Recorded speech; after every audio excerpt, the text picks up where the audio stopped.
إن الحمد لله نحمده ونستعينه ونستغفره ونعوذ بالله من شرور أنفسنا ومن سيئات أعمالنا من يهده الله فلا مضل له ومن يضلل فلا هادي له أشهد أن لا إله إلا الله وحده لا شريك له وأشهد أن محمدا عبده ورسوله قال الله تعالى في كتابه الكريم يا أيها الذين آمنوا اتقوا الله حق تقاته ولا تموتن إلا وأنتم مسلمون أما بعد فإن أصدق الحديث كتاب الله وخير الهدي هدي محمد صلى الله عليه وسلم وشر الأمور محدثاتها وكل محدثة بدعة وكل بدعة ضلالة وكل ضلالة في النار. Ya ikhwah, kita lanjutkan kembali. Kemarin kita sudah masuk kitab Tauhid. Firman Allah, "Wa ma khalaqtul jinna wal insa illa liya'budun." Kemudian penulis buku membawakan firman Allah surat An-Nahl ayat 36. Allah Ta'ala berfirman, وَلَقَدْ بَعَثْنَا فِي كُلِّ أُمَّةٍ رَسُولًا أَنِ اعْبُدُوا اللَّهَ وَاجْتَنِبُوا الطَّاغُوتَ. Sungguh kami telah mengutus pada setiap umat itu Rasul. Ya, sungguh kami telah mengutus pada setiap umat itu Rasul.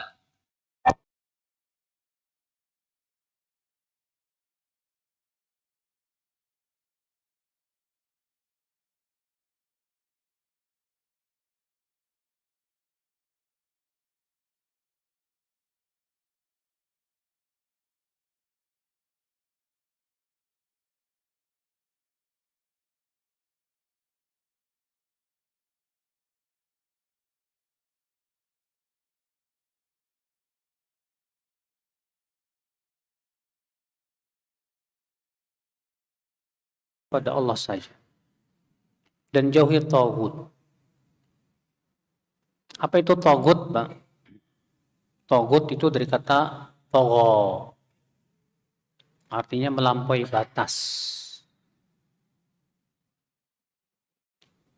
Umar bin Khattab menafsirkan taghut adalah setan. Sedangkan Jabir bin Abdullah radhiyallahu an menafsirkan taghut adalah kuhan, dukun.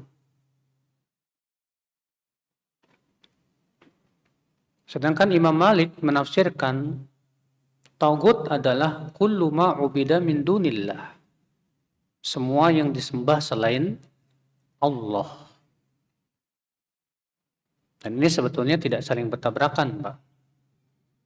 Karena setan termasuk taghut tidak? Taghut. Kenapa? Karena ia telah melampaui batas. Demikian pula dukun. Taghut tidak, Pak? Taghut. Karena dia sudah melampaui batasnya sebagai seorang hamba. Di mana si dukun itu mengaku-ngaku tahu yang gaib. Maka dari itu Al-Imam Ibnu Qayyim rahimahullah memberikan definisi taghut, yaitu kullu ma tajawaza bihil abdu haddah, yaitu setiap hamba yang melampaui batasan dirinya sebagai seorang hamba. Setiap hamba yang melampaui batasan dirinya sebagai seorang apa? Hamba. Min ma'budin au matbu'in au muta'. Baik yang disembah atau yang diikuti atau yang ditaati. Berarti mencakup taghut itu siapa, Pak? Pertama, yang disembah selain Allah. Semua yang disembah selain Allah taghut. Yang kedua, yang diikuti ya, dalam menghalalkan apa yang Allah haramkan dan mengharamkan apa yang Allah halalkan. Maka yang ini pun juga taghut. Yang ketiga, yang ditaati dalam maksiat. Maka ini juga disebut apa? Taghut. Ya.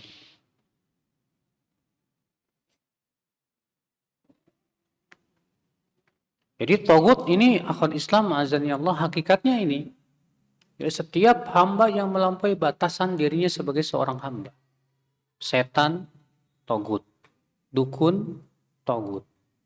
Semua yang berhukum dan hukum selain Allah, taghut juga sebetulnya. Namun tentunya secara hukum apakah dia dikafirkan, tentu itu ada perinciannya. Karena Ahlussunnah wal Jamaah tidak mengkafirkan hakim yang tidak berhukum dan hukum Allah secara mutlak. Ada keadaan di mana dia sudah sampai kepada kekafiran, ada keadaan yang belum sampai kepada apa? Kekafiran. Makanya di zaman Rasulullah SAW, ya, Najasyi masuk Islam. Tapi Najasyi tidak berhukum dan hukum Allah. Namun Rasulullah SAW tidak mengkafirkan, tidak. Bahkan ketika Najasyi meninggal, Rasulullah SAW menyolatkannya dengan yang disebut dengan sholat apa? Sholat gaib. Ya. Maka di sini Allah Subhanahu wa taala mengatakan, "Walaqad ba'atsna fi kulli ummatin rasula." Kata Ibnu Katsir, "Wa kulluhum ay ar-rusul yad'u ila ibadatillah." Semua rasul dakwah mereka adalah kepada ibadah, kepada Allah saja. Semua rasul. Ya. Wa yanha an ibadati ma siwah. Semua rasul melarang dari beribadah kepada selain Allah Subhanahu wa taala. Falam yazal subhanahu yursilu ila an-nasi ar-rusul منذ حدث الشرك في بني آدم في قوم نوح. Allah terus mengirim rasul, Pak, semenjak terjadinya kesyirikan di zaman Nabi Nuh alaihi salatu wassalam sampai kepada nabi kita Nabi Muhammad sallallahu alaihi wasallam. Ya. Jadi ini menunjukkan ya bahwa dakwah tauhid itu dakwah semua nabi dan rasul. Jadi kewajiban kita di dalam berdakwah, kita harus memfokuskan ini. Ya, jangan sampai kalau kita dakwah itu lebih memfokuskan masalah politik misalnya. Atau misalnya dakwah kita fokusnya kepada ekonomi misalnya.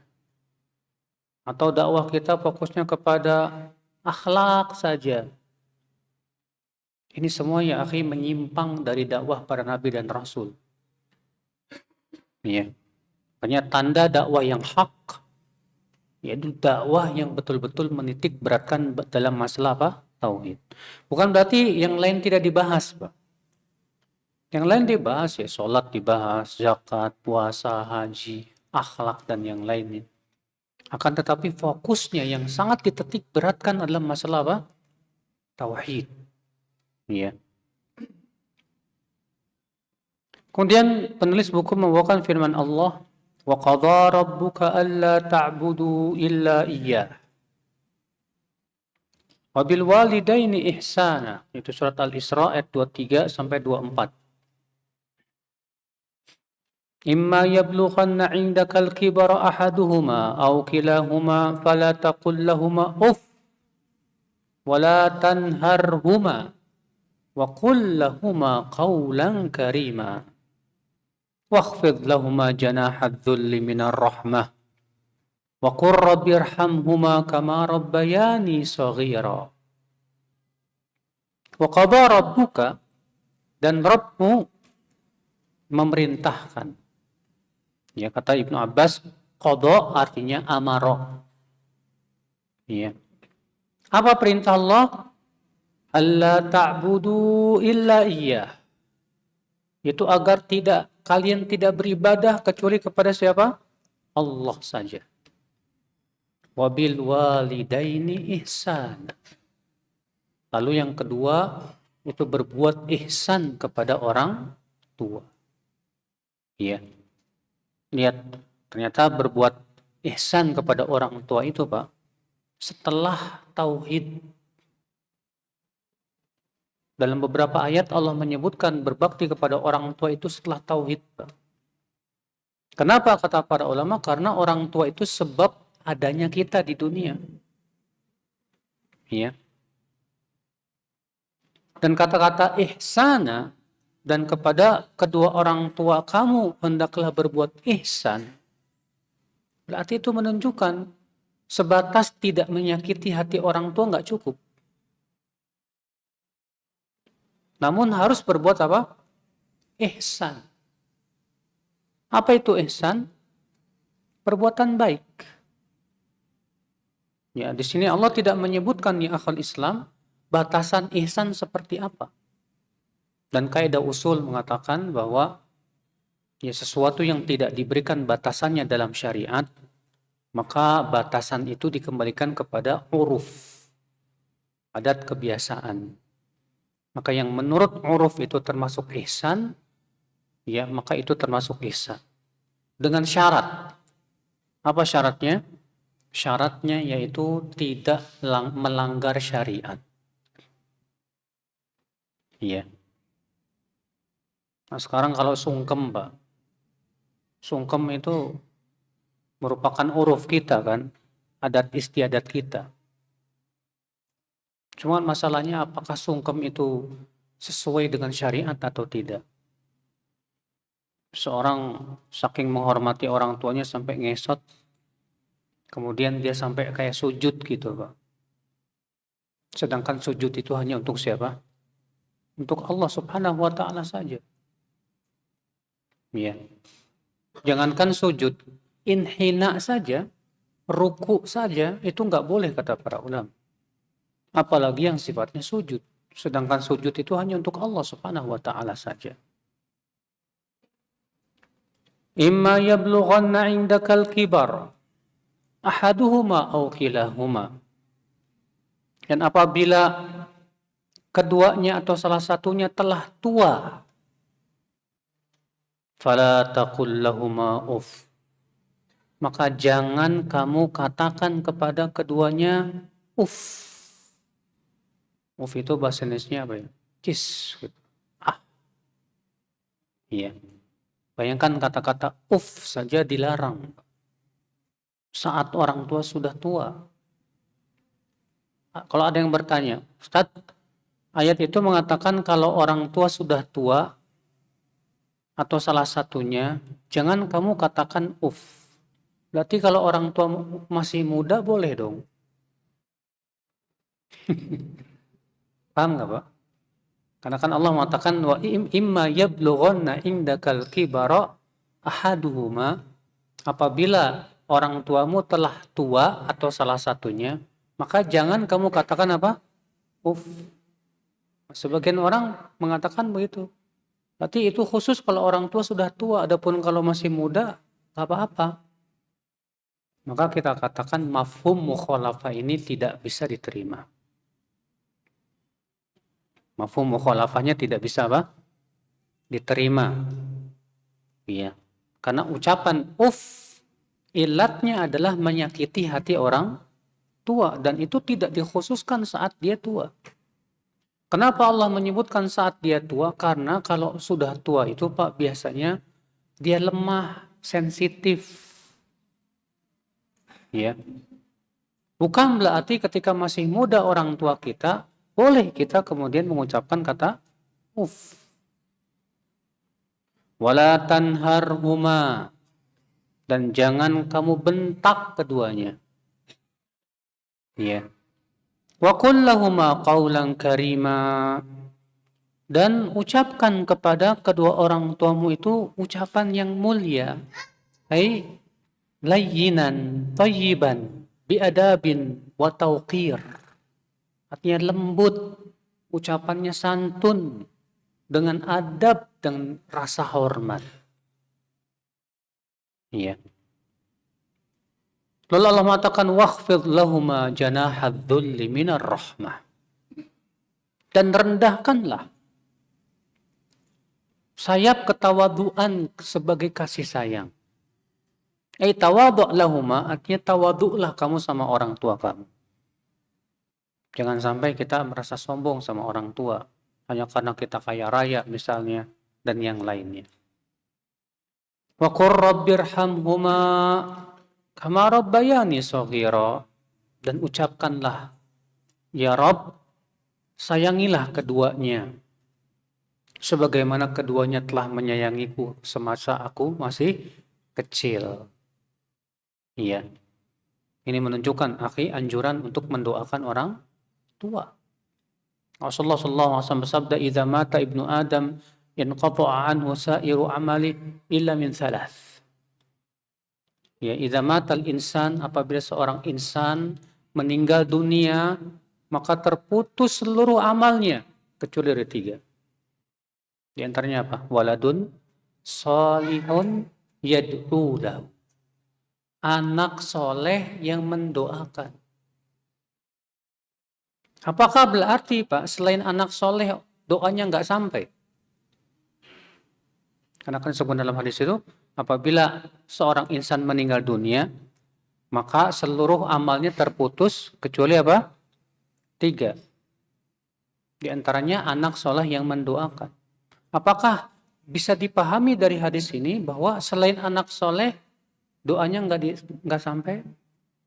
Jawab sampai. Iya. Antum kalau sholat jenazah isinya doa bukan, Pak? Dan sholat jenazah apakah khusus untuk anak-anak? Tidak kan, seluruh kaum muslimin disyariatkan. Dan isinya doa, Allahumma gfir lahu warhamhu wa'afihi wa'fu anhu. Itu menunjukkan bahwa doa orang siapapun, ya, muslim manapun, kalau mendoakan seorang mayat sampai. Tapi kenapa Rasulullah mengkhususkan doa anak soleh, Pak? Kata para ulama, sebagai isyarat bahwa seorang anak hendaknya banyak-banyak mendoakan orang tuanya.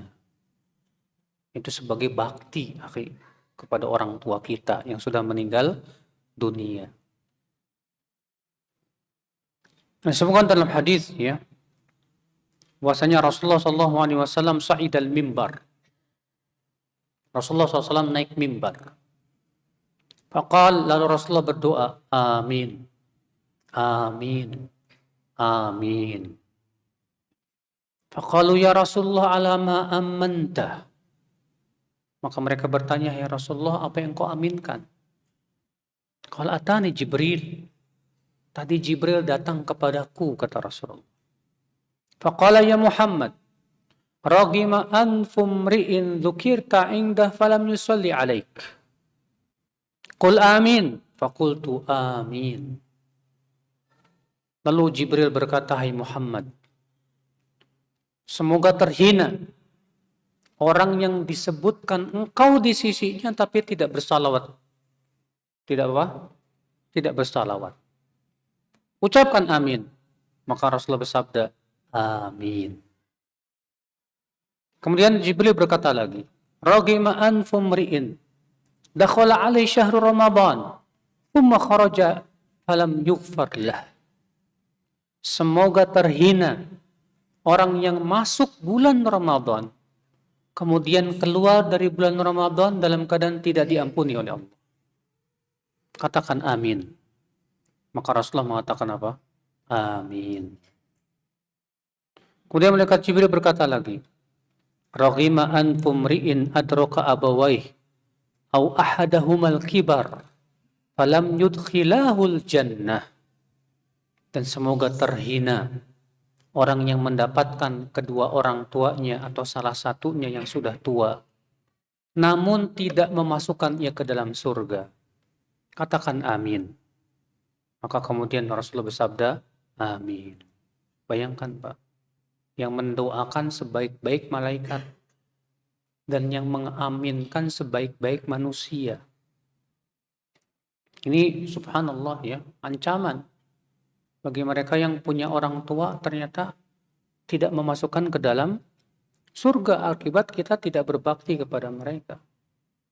Iya. Ikhwata Islam, rahimani wa rahimakumullah jami'an. Disebutkan dalam hadis juga dari hadis Abu Bakrah. Rasulullah SAW bersabda, "Ala unabbi'ukum bi akbaril kabair." Maukah aku beritahu kepada kalian dosa besar yang paling besar? Qulna bala ya Rasulullah. Kami berkata, mau ya Rasulullah. Qala al-isyraku billah. Yang pertama yaitu mempersekutukan Allah. Wa uququl walidain. Yang kedua yaitu durhaka kepada orang tua. Wa kana muttaqian fajalas. Tadinya Rasulullah nyender, kemudian beliau pun duduk. Lalu Rasul bersabda, ala wa qalu zur, ala wa syahadatu zur. Ketahuilah, yang ketiga adalah ucapan dusta, bersaksi palsu. Terus Rasulullah mengulang-ulang, Pak. Sampai-sampai kami berkata, kata para sahabat, laitahu sakat. Semoga Rasulullah diam. Iya. Hadis ini sahih dikeluarkan Bukhari dan Muslim. Ini ya akhi, ini semua menunjukkan betapa berbakti kepada orang tua itu Pak sangat diperhatikan oleh Islam. Maka antum yang sekarang sedang merantau, orang tua antum di kampung, ya, jangan sampai antum cuek. Usahakan setiap hari antum telepon, ya, tanya keadaannya, gimana kabarnya, tanya kebutuhannya apa. Kalau memang ternyata antum tidak bisa pulang misalnya, setidaknya antum telepon tiap hari, jangan lupa. Wallahi ya akhi, orang tua kalau sudah tua itu sangat ingin dekat dengan apa? Anak-anaknya biasanya. Dia senang, cuma ditelepon aja orang tua itu udah senang banget. Iya. Usahakan ya akhi Islam yang kita pikirkan. Karena ketika masih ada orang tua ini kesempatan luar biasa untuk bisa masuk ke dalam apa? Surga. Jangan disia-siakan itu kesempatan itu. Ya, berusaha sekuat tenaga. Gimana kita termasuk orang yang berbakti kepada orang tua. Jangan kemudian kita di kampung udah ada kakak kok, udah ada adik kok yang bisa ngurus. Kemudian kita berpangku tangan, salah besar, Pak. Justru kita harus berlomba-lomba berbakti kepada orang tua. Berlomba-lomba. Iya. Kemudian beliau membawakan firman Allah Subhanahu wa taala dalam surat Al-An'am ayat 151, 152 dan 153. Allah taala berfirman, A'udzu billahi minasyaitonir rajim.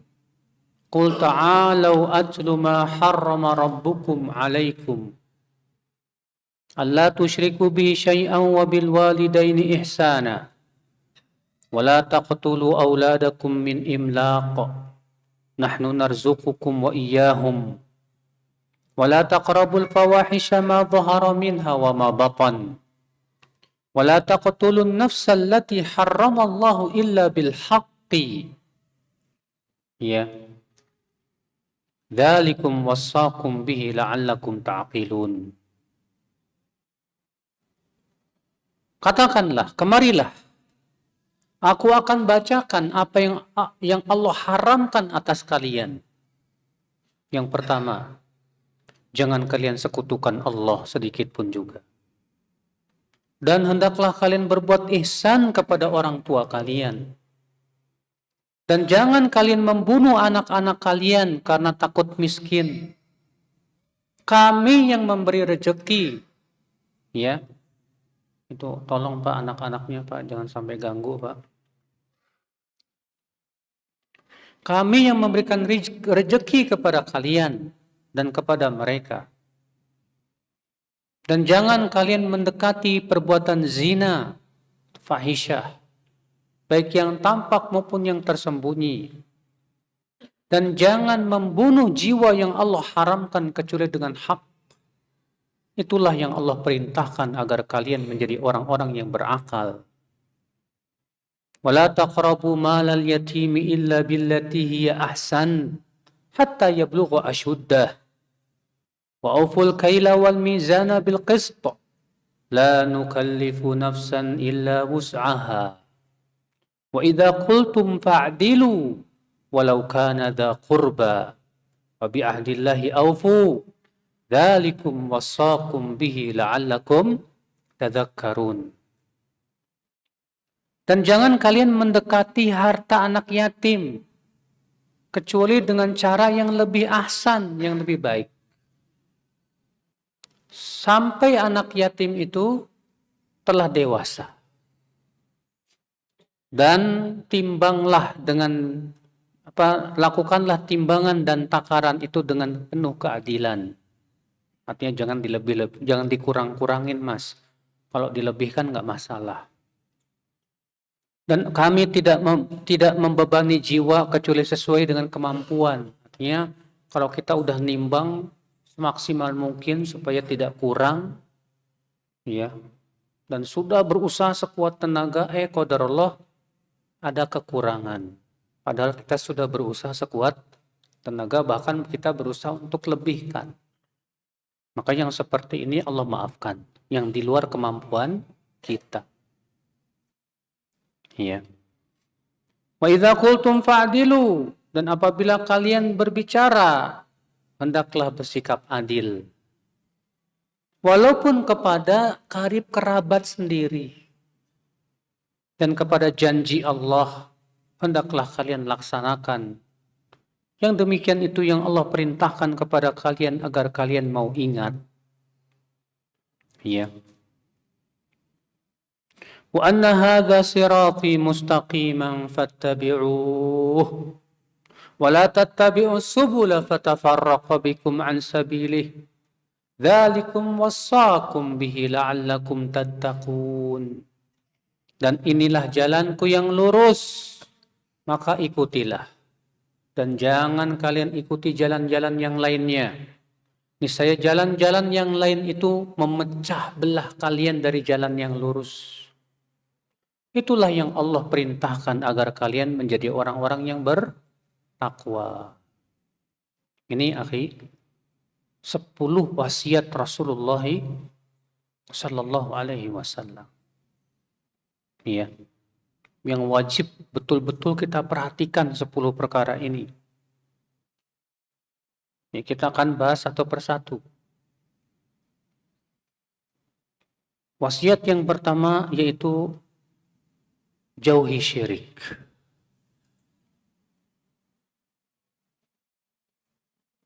Dan kalau kita kumpulkan semua ayat yang menyebutkan tentang perintah-perintah Allah, Pak, selalu perintah yang pertama kali Allah sebutkan masalah apa? Tauhid. Dan menjauhi apa? Syirik. Kenapa? Karena pertama, itu dosa yang paling besar. Dosa yang paling apa? Besar. Saya mau tanya sama antum. Korupsi sama syirik lebih berat mana? Syirik. Membunuh dengan syirik lebih berat mana?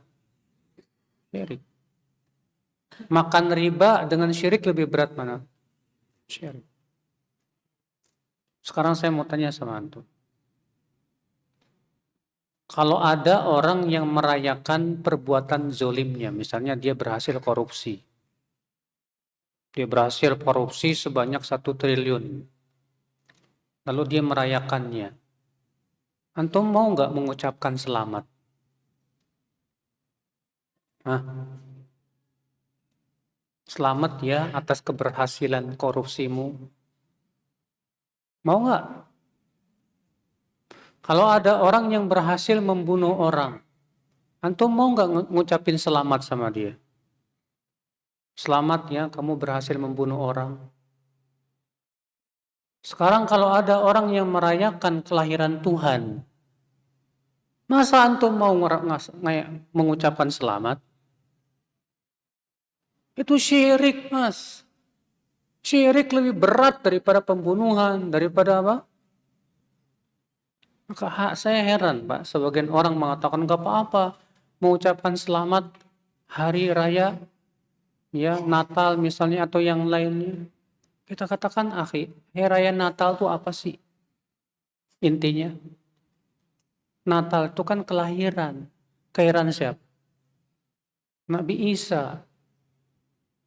Ya. Masalahnya orang Nasrani punya keyakinan bahwa Nabi Isa itu anak Tuhan. Dan mereka merayakan Nabi Isa sebagai anak Tuhan. Masa kita ucapkan selamat, Mas? Sementara syirik jauh lebih besar daripada apa? Pembunuhan. Antum aja nggak bakalan mau mengucapkan selamat ya atas keberhasilan kamu membunuh orang. Nggak mau. Ya. Ikhwata Islam, saudara-saudaraku sekalian. Terus gimana Ustadz kalau misalnya kita mengucapkan selamat atas kelahiran Nabi Isa, tapi kita tidak meyakini Nabi Isa itu sebagai anak Tuhan? Ya, kita hanya sebatas mengucapkan selamat atas kelahiran Nabi Isa Al-Masih. Ya, kita katakan ya akhi, Rasulullah SAW saja melarang memulai ucapan salam kepada orang kafir. Rasulullah sabda, la tabda'uhum bis salam. Jangan kalian memulai mengucapkan apa? Salam. Selamat itu tidak ada bedanya dengan mengucapkan apa? Salam. Ya. Apa bedanya dalam hal ini? Maka dari itu ya akhul Islam, kita kaum muslimin cinta Nabi Isa. Oh jelas.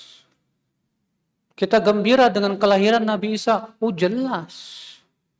Siapa yang tidak gembira dengan kelahiran? Tapi kaum muslimin, kita kaum muslimin yakin Nabi Isa itu hamba Allah dan Rasulnya, bukan anak Allah. Allah berfirman, lam yalid walam yulad walam yakul lahu kufuwan. Iya. Baik, kita kembali lagi. Allah mengatakan yang pertama, alla tusyriku bihi syai'a. Yang kedua apa? Wabil walidaini ihsan. Dan berbuat ihsan kepada siapa? Kepada kedua orang tua. Yang sudah kita bahas tadi. Yang ketiga, wala taqtulu auladakum min imlaq. Jangan bunuh anak-anak kalian karena takut miskin. Ya, karena orang-orang musyrikin Quraisy dahulu, Pak, mereka membunuh anak-anaknya itu hanya karena takut apa? Miskin, terutama anak wanita. Iya. Sebagian ulama menyebutkan termasuk membunuh anak adalah menggugurkan kandungan.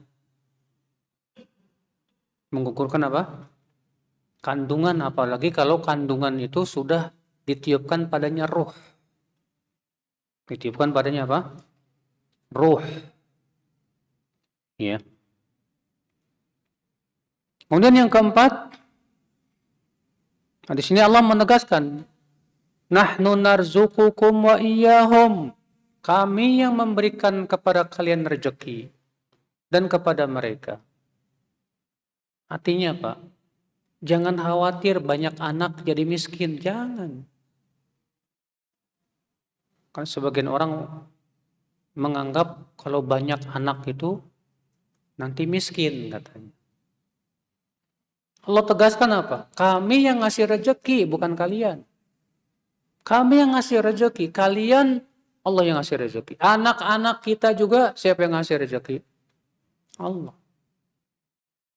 Justru akhir semakin banyak anak tuh semakin banyak rezeki insyaallah biidznillah. Makanya antum lihat Pak. Orang yang anaknya banyak terus miskin, jumlahnya paling 1, 2, 3, 4. Tapi orang yang anaknya banyak namun alhamdulillah diberikan rezeki, itu lebih banyak lagi Pak. Coba antum lihat, orang-orang tua kita terdahulu Pak, rata-rata anaknya banyak-banyak. Saya punya kakek anaknya 21 dari 2 istri. Alhamdulillah hidup semua. Saya 18 bersaudara. Saya anak yang ke-16. Alhamdulillah nggak ada yang kekurangan. Siapa yang ngasih rezeki? Terus kenapa harus takut? Ya. Maka dari itu ya akhwat Islam nggak usah khawatir. Rasulullah SAW menganjurkan umatnya untuk banyak anak. Rasulullah bersabda, tazawwaju al-wadud al-walud. Nikahilah wanita-wanita yang penuh cinta kepada suami dan banyak anak. Artinya yang subur peranakannya. Ya.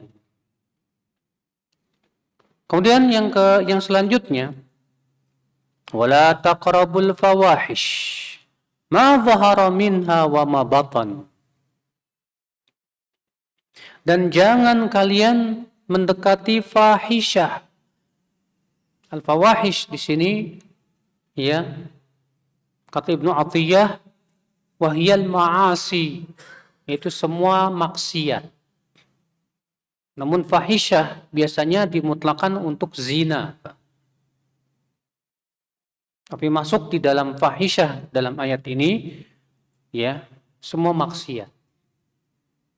Jangan kalian dekati, kata-kata jangan dekati itu menunjukkan apa, Pak? Bahwa semua wasilah menuju maksiat haram hukumnya. Allah tidak mengatakan jangan lakukan maksiat. Tapi Allah mengatakan jangan dekati. Berarti semua yang bisa mendekatkan diri kita kepada maksiat wajib apa? Ditinggalkan. Kalau kita punya teman misalnya, Pak, dan teman kita selalu mengajak kepada maksiat, udah tinggalin.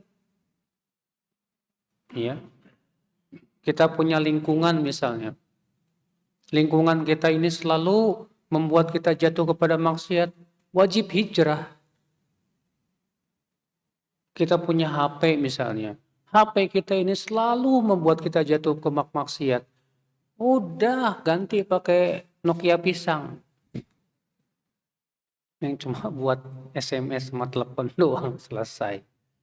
Daripada maksiat mulu. Iya. Maka semua perkara yang bisa mendekatkan diri kita kepada maksiat tuh tinggalin deh. Wallahi ya akhi, keselamatan agama kita dan iman kita itu segala-galanya. Jangan pernah kita merasa pede. Insya Allah iman saya udah kuat. Saya nggak bakalan tergoda misalnya. Jangan ya akhwat Islam. Ya. Maka Allah mengatakan wala taqrabul fawahish ma dhahara minha wa ma batan. Baik yang tampak maupun yang tersembunyi. Yang tampak itu maksiat-maksiat yang tampak di mata. Yang tersembunyi ya akhwat Islam yaitu ya sesuatu yang tersembunyi di hati berupa niat-niat yang buruk atau juga maksiat-maksiat yang dilakukan secara sembunyi-sembunyi masuk di dalamnya. Ikhwatal Islam, berusaha ya akhwat Islam sekuat tenaga karena maksiat ini ya akhwat Islam kalau kita tidak tinggalkan, wallahi ya akhi, bahayanya ngeri. Antum baca deh bukunya Ibnu Qayyim yang berjudul Ad-Da' wad-Dawa. Beliau menyebutkan lebih dari 50 bahaya maksiat. Ya, di antaranya maksiat menghitamkan hati. Maksiat mendatangkan kemurkaan Allah. Maksiat mencabut keberkahan hidup. Maksiat menghalangi rezeki. Maksiat membuat makhluk-makhluk pun benci kepada kita. Ya, maksiat menjadikan hati kita ini lemah sehingga tidak kuat untuk menaati Allah Subhanahu wa taala. Maksiat mencabut hidayah dari hati kita dan banyak lagi yang antum baca. Supaya apa? Supaya kita termotivasi untuk meninggalkan apa? Maksiat ya akhwat Islam.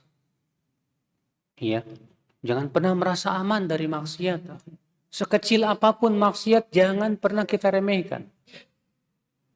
Kata Rasulullah SAW, "Iyyakum wa muhaqqaratidz dzunub, fa inna laha minallahi taliba." Hati-hati, waspada kalian, kata Rasulullah, dari dosa-dosa yang remeh, yang kecil. Karena ia memiliki pencari dari Allah Subhanahu wa Ta'ala. Iya. Ini dia, Allah berfirman, "Wala taqrabul fawahisha ma dhahara minha wa ma batan." Kemudian selanjutnya, "Wala taqtulun nafsal lati harramallahu illa bil haqq." Dan jangan kalian membunuh jiwa yang Allah haramkan. Siapa jiwa yang Allah haramkan, Pak? Siapa jiwa yang Allah haramkan? Yang pertama, setiap mukmin yang bersyahadat la ilaha, setiap muslim, maka darahnya haram.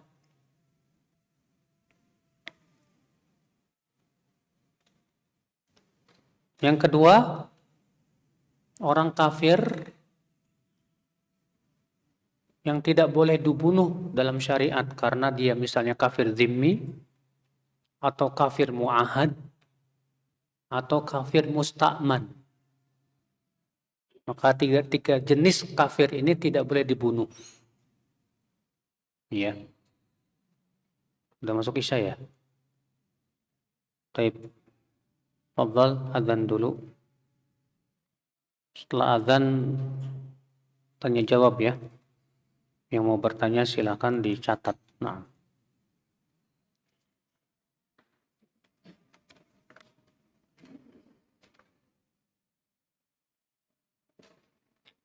Apakah berbakti dengan orang tua yang sudah meninggal dan yang masih hidup sama nilai pahalanya? Ya nggak sama, Mas.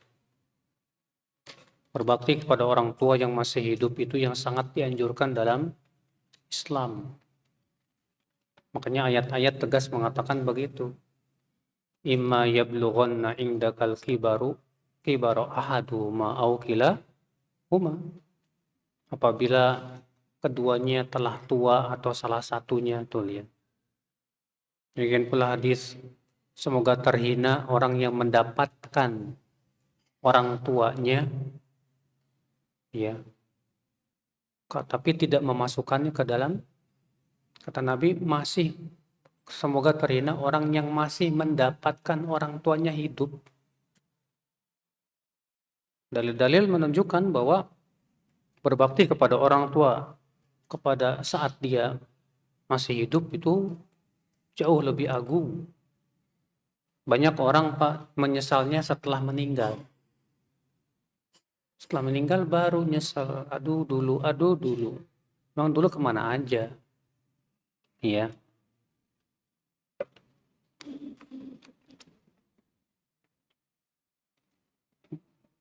Apakah meniatkan bacaan Al-Quran pada kakak yang sudah meninggal dunia boleh, Ustadz? Pendapat yang sahih bahwa bacaan Al-Quran untuk mayat tidak sampai. Dan ini pendapat Imam Syafi'i dalam riwayatnya yang paling kuat. Karena Imam Syafi'i ada 2 riwayat dalam hal ini. Namun riwayat yang paling kuat bahwa bacaan Al-Quran untuk mayat tidak sampai. Iya, dalilnya mana? Dalilnya firman Allah, wa allaisa lil insani illa ma sa'a. Seseorang tidak akan mendapatkan kecuali apa yang ia usahakan. Yang kedua, karena Rasulullah SAW tidak pernah ada dalam satupun riwayat menghadiahkan bacaan Al-Quran. Bukankah Rasulullah sering kali ziarah kubur, Pak? Apakah ada satu riwayat yang menyebutkan bahwa Rasulullah SAW menghadiahkan bacaan Quran? Enggak ada. Bahkan ketika Aisyah berkata, wahai Rasulullah, kalau aku ziarah kubur, apa yang aku baca? Ternyata Rasulullah hanya mengajarkan doa saja. Quli, ucapkan, Assalamualaikum dara qaumin mu'minin. Rasulullah tidak mengatakan baca Quran surat ini. Ya. Sekarang saya mau tanya, Rasulullah sayang nggak sama umatnya, Mas? Bentuk kasih sayang yang paling utama adalah memberikan sesuatu yang paling bermanfaat buat mereka, terutama yang sudah meninggal dunia. Kalau harusnya, ya, Rasulullah sangat sayang kepada umatnya, pasti Rasulullah yang paling pertama kali mengajarkan, mengirimkan bacaan Al-Quran. Kan itu sangat manfaat kalau memang sampai. Tapi ternyata tidak ada Rasulullah ajarkan itu. Tidak pula Rasulullah praktekkan. Tidak pula para sahabat lakukan. Tidak pula para tabi'in lakukan. Memang ada ulama yang mengatakan sampai, itu Imam Ahmad. Dalilnya apa? Kias. Ya, kias dengan apa? Dengan sedekah. Sebagaimana bersedekah untuk mayat itu sampai, demikian pula kata beliau, baca Quran juga Pak, sampai. Karena kan sama-sama ibadah. Kita katakan kias seperti ini kalau benar, tentu yang pertama kali memahami siapa? Rasulullah. Rasulullah yang lebih paham tentang kias loh, daripada siapapun manusia. Tapi ternyata Rasulullah tidak melakukan tuh. Tidak mencontohkan juga. Iya.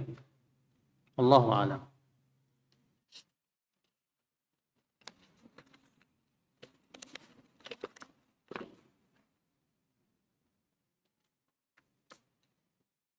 Saya seorang aparat negara dan ada niatan mau nikah. Tapi sebelum menikah harus mengajukan ke atasan dengan membawa calon istri. Jadi sebelum saya bawa ke pengajuan, saya akan nikah sirih agar tidak ada penghalang atau sudah sah dan sudah pengajuan saya akad lagi. Boleh enggak? Boleh, enggak apa-apa. Ya kalau memang keadaannya seperti itu. Karena diharuskan, harus ada pengajuan, harus bawa calon, dia kan belum mahram, daripada mudarat, maka antum akad dulu aja supaya jadi halal buat antum. Tapi rukunnya dipenuhi, rukun nikah. Apa itu? Iya, mahar, kemudian ijab kabul, kemudian 2 saksi, kemudian wali. Nah ini rukun nikah itu 4. Kalau rukun 4 ini terpenuhi, maka nikahnya apa? Sah. Iya.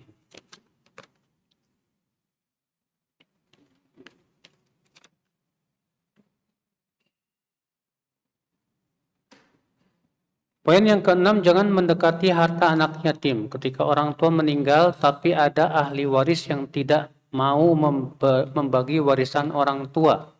Ini zolim. Karena dia sudah mengambil harta orang, memakan harta orang lain itu berat sekali di mata Allah.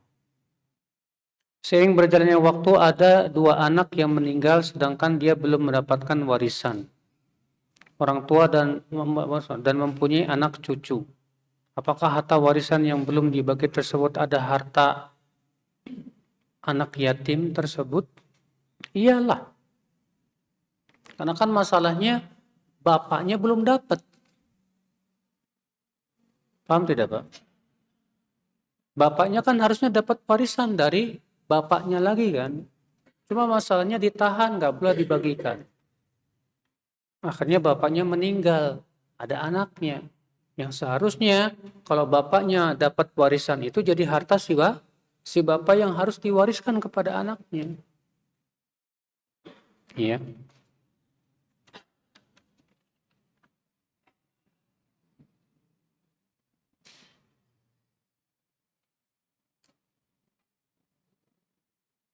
Anak kalau nyebrang jalan suka menganggukkan kepala sebagai terima kasih. Ini termasuk melanggar syariat apa enggak? Enggak masalah. Kalau cuma menganggukkan aja. Iya. Asal antum jangan ruku kayak orang Jepang. Iya. Itu enggak boleh, haram.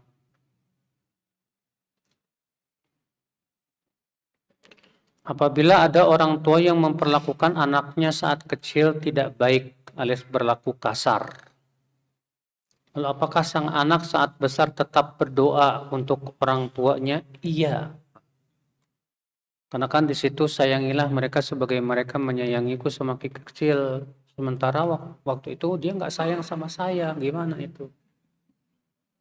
Iya. Tetap ya akhi, sayangilah. Apa namanya? Doakanlah. Tapi doanya supaya Allah ampuni ke mereka berdua. Iya. Ya Allah, ampuni dosa orang tuaku. Iya.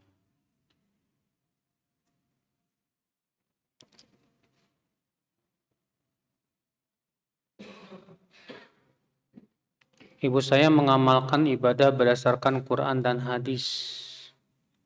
Tidak syirik, tidak bid'ah, selalu sedekah. Tapi masalahnya ikut-ikutan LDII, katanya tidak bid'ah.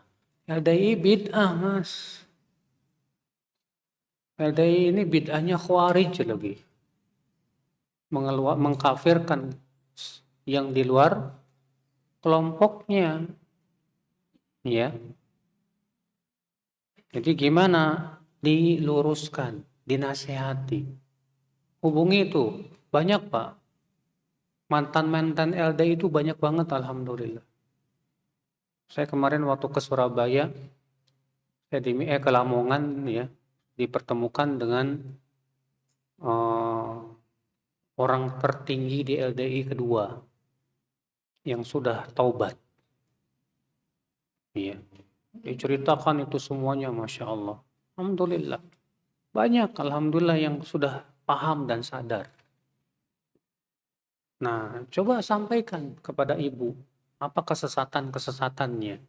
Supaya dia mau sadar, gitu.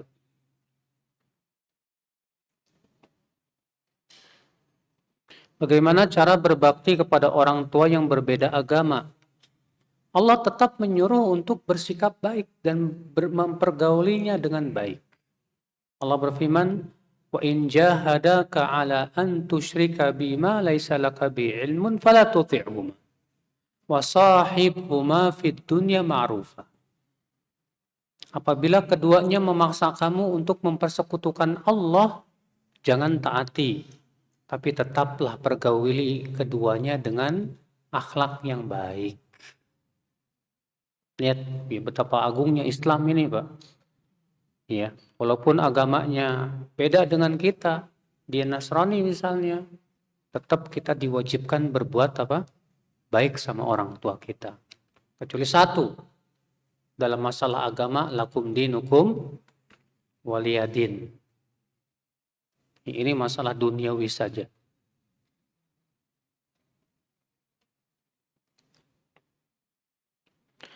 Kalau ada orang berkata begini, musik itu hanya merusak diri sendiri. Kalau rokok merusak orang lain juga. Kata siapa musik cuma diri sendiri, Pak? Memang kalau misalnya dia nyetel musik pakai apa sih? Headset buat dia sendiri sih mungkin. Lah ini pakai speaker. Ya.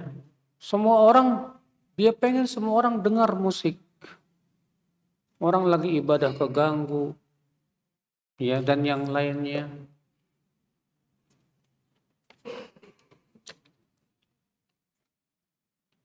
Orang tua saya sudah berpisah. Saya dan adik-adik saya tinggal bersama ibu saya. Sedangkan ayah saya tinggal bersama istri keduanya. Saya jarang mengunjungi ayah karena dulu temperamenan sampai melakukan kekerasan fisik kepada anak-anaknya. Jadi setiap bertemu bukannya senang tapi selalu marah-marah karena masalah yang sepele sampai membentak di tempat umum. Apakah saya berdosa jika saya jarang mengunjungi ayah saya? Karena saya takut atau trauma, takut dibentak atau dipukul. Nggak apa-apa kalau keadaannya seperti itu. Iya. Rasulullah SAW sabda, "Man la yarham la yurham." Siapa yang tidak menyayangi anaknya, maka ia pun tidak akan disayangi oleh anaknya. Itu kesalahan dia sendiri. Iya. Tapi kalau dia si anak ini berusaha berbuat baik sama orang tuanya tersebut, bapaknya yang temperamenan begitu, bagus. Itu yang lebih ahsan. Ya.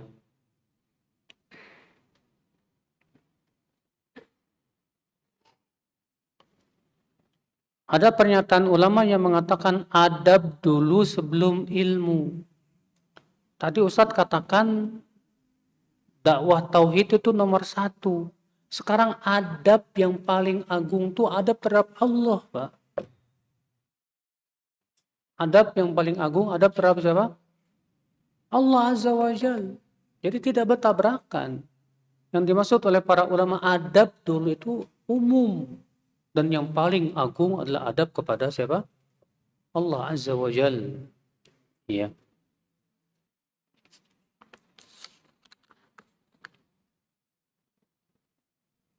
Kami menginap di rumah mertua Senin sampai Kamis. Tetapi yang Ana dapatkan mertua Ana selalu bersikap buruk dan menjelek-jelekan Ana. Ya. Dan mengingatkan keburukan Ana dulu saat jahiliyah.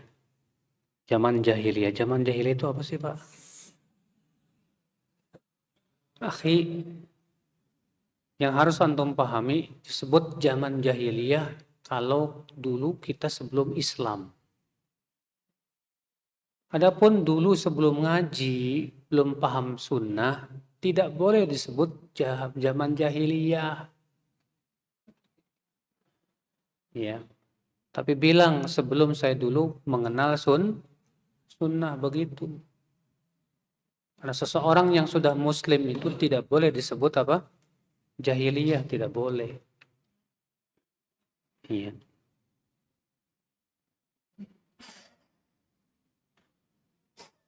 Istri Ana sering menangis dan tidak betah di rumah ibunya. Ingin pulang terus rasanya, tapi mertua Ana hanya tinggal sama pembantunya saja, Ustadz. Apa yang harus Ana lakukan? Ya sebetulnya sih istri bakti kepada suami harus lebih dibandingkan kepada siapa? Ibu. Iya. Nah, kalau misalnya antum memutuskan untuk tinggal di luar saja, maka kewajiban ibu untuk istri ikut suami. Walaupun ibu tidak mengizinkan nggak masalah. Ya kenapa? Karena dalam Islam istri itu harus lebih berbakti kepada suaminya dibandingkan kepada orang tuanya. Ya. Berbeda dengan suami.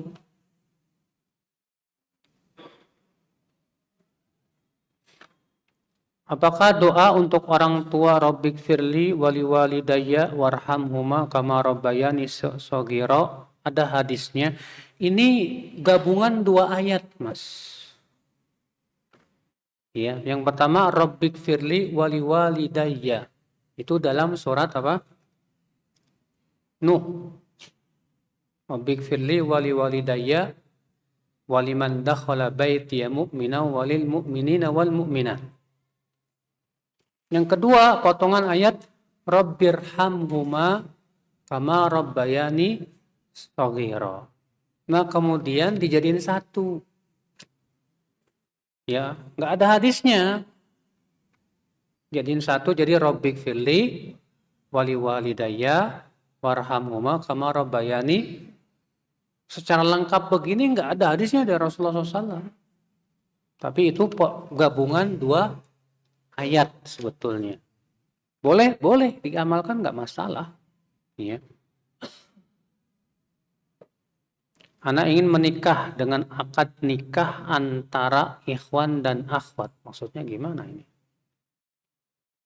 Kan tetapi di daerah akhwat itu belum paham sunnah. Apa yang harus anak lakukan Ustadz? Apakah tetap dipisah atau ikut wilayah sana? Syukron. Ya ini aja dirembukan antara pihak perempuan dengan apa? Pihak laki-laki disamakan persepsinya, dipahamkan dulu bahwa sunnahnya begini, begitu, pahamkan. Setelah ada kesepakatan baru deh. Iya. Demikian wabillahi taufik. Subhanakallah bihamdik. Asyhadu an la ilaha illa anta astaghfiruka wa atubu ilaik. Assalamualaikum warahmatullahi wabarakatuh.